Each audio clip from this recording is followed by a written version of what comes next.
सुरासम्पूर्णकलशं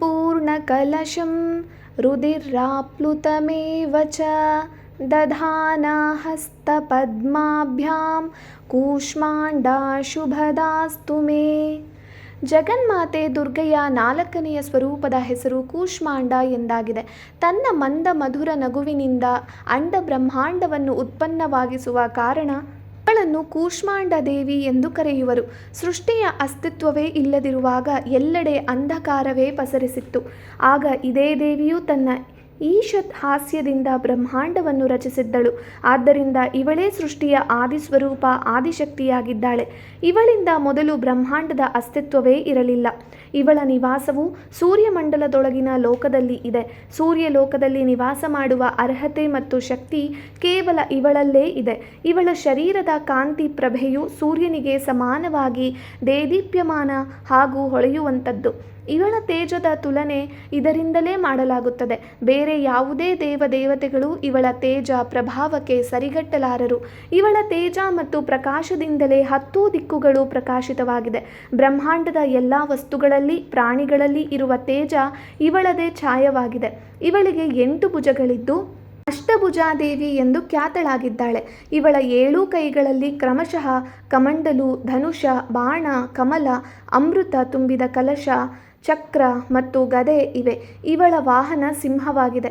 ಸಂಸ್ಕೃತದಲ್ಲಿ ಕುಂಬಳಕಾಯಿಯನ್ನು ಕೂಷ್ಮಾಂಡವೆಂದು ಕರೆಯುತ್ತಾರೆ. ಬಲಿಗಳಲ್ಲಿ ಕುಂಬಳಕಾಯಿಯ ಬಲಿಯು ಇವಳಿಗೆ ಸರ್ವಾಧಿಕ ಪ್ರಿಯವಾಗಿದೆ. ಈ ಕಾರಣದಿಂದಲೂ ಇವಳನ್ನು ಕೂಷ್ಮಾಂಡ ಎಂದು ಹೇಳುತ್ತಾರೆ. ನವರಾತ್ರಿಯ 4ನೆಯ ದಿನ ಕೂಷ್ಮಾಂಡ ದೇವಿಯ ಸ್ವರೂಪದ್ದೇ ಉಪಾಸನೆ ಮಾಡಲಾಗುತ್ತದೆ.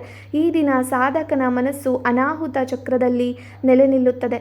ಆದ್ದರಿಂದ ಅಂದು ಅವನು ಅತ್ಯಂತ ಪವಿತ್ರ ಮತ್ತು ಅಚಂಚಲ ಮನಸ್ಸಿನಿಂದ ಕೂಷ್ಮಾಂಡ ದೇವಿಯ ಸ್ವರೂಪವನ್ನು ಧ್ಯಾನದಲ್ಲಿ ಧರಿಸಿಕೊಂಡು ಪೂಜೆ ಉಪಾಸನೆಯ ಕಾರ್ಯದಲ್ಲಿ ತೊಡಗಬೇಕು. ಜಗಜ್ಜನನಿ ಕೂಷ್ಮಾಂಡ ದೇವಿಯ ಉಪಾಸನೆಯಿಂದ ಭಕ್ತರ ಎಲ್ಲ ರೋಗ ಶೋಕಗಳು ನಾಶವಾಗುತ್ತದೆ.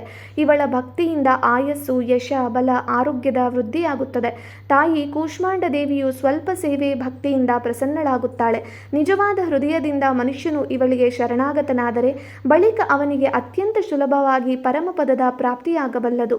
ಶಾಸ್ತ್ರಗಳಲ್ಲಿ, ಪುರಾಣಗಳಲ್ಲಿ ವರ್ಣಿಸಿರುವ ವಿಧಿವಿಧಾನಕ್ಕನುಸಾರ ಜಗನ್ಮಾತೆ ದುರ್ಗೆಯ ಉಪಾಸನೆ ಮತ್ತು ಭಕ್ತಿಯ ಮಾರ್ಗದಲ್ಲಿ ಹಗಲು ರಾತ್ರಿ ಮುಂದುವರಿಯಬೇಕು.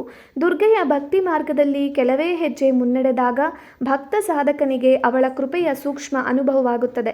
ಈ ದುಃಖಮಯ ಸಂಸಾರವು ಅವನಿಗೆ ಅತ್ಯಂತ ಸುಖಮಯ ಹಾಗೂ ಸುಗಮವಾಗುತ್ತದೆ. ತಾಯಿ ದುರ್ಗೆಯ ಉಪಾಸನೆಯು ಮನುಷ್ಯನಿಗೆ ಸಹಜ ಭಾವದಿಂದ ಭವಸಾಗರದಿಂದ ದಾಟಿ ಹೋಗಲು ಹೆಚ್ಚಿನ ಸುಗಮ ಹಾಗೂ ಶ್ರೇಯಸ್ಕರ ಮಾರ್ಗವಾಗಿದೆ. ಕೂಷ್ಮಾಂಡ ದೇವಿಯ ಉಪಾಸನೆಯು ಮನುಷ್ಯನಿಗೆ ಆದಿ ವ್ಯಾಧಿಗಳಿಂದ ಪೂರ್ಣವಾಗಿ ಮುಕ್ತಿಗೊಳಿಸಿ ಅವನಿಗೆ ಸುಖ ಸಮೃದ್ಧಿ ಮತ್ತು ಉನ್ನತಿಯ ಕಡೆಗೆ ಕೊಂಡು ಹೋಗುತ್ತದೆ.